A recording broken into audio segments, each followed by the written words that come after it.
I'm going to read some poems from my new book, Her Orchards, and I'll begin with the opening poem, A Local Habitation.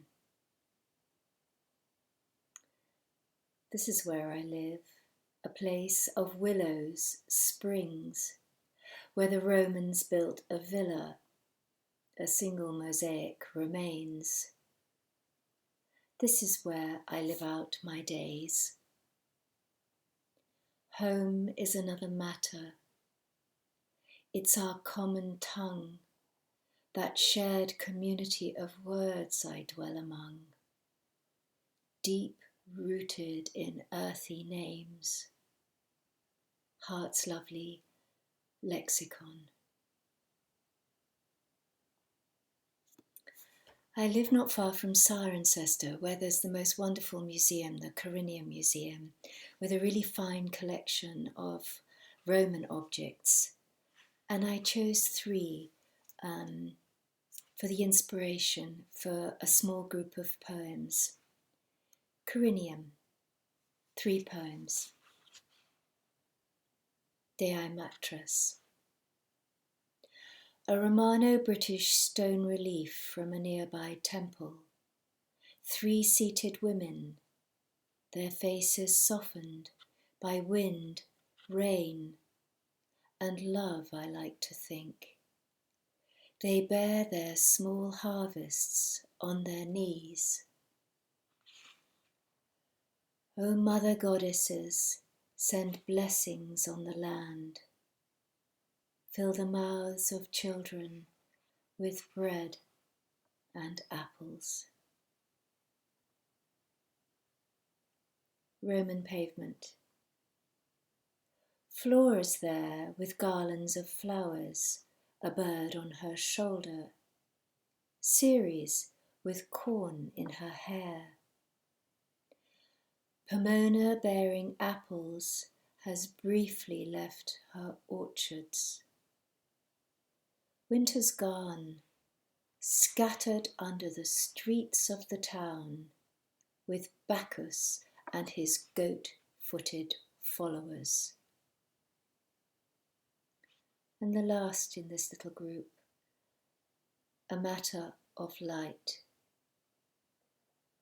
A pottery lamp in a cremation urn at Corinium.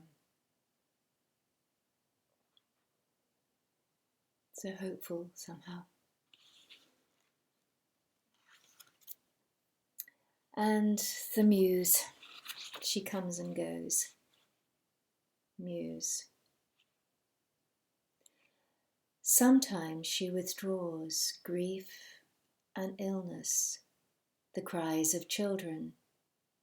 Sometimes there is no reason.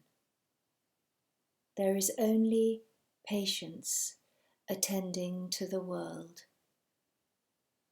She will return, carrying her small flame. Come, she'll say, sit a while, warm yourself beside me.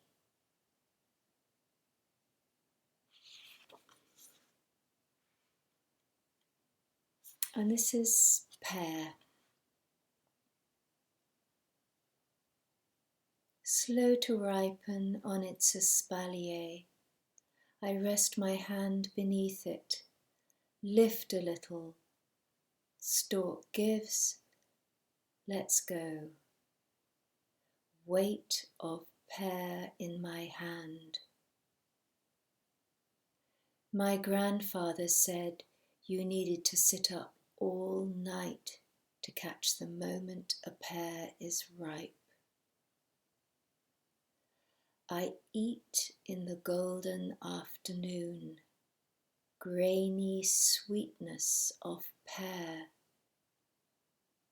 I eat down to the core, down to the shiny black tears.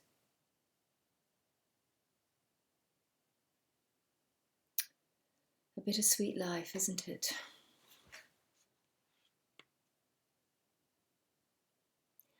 And I'll close with this one, Child with Wheelbarrow.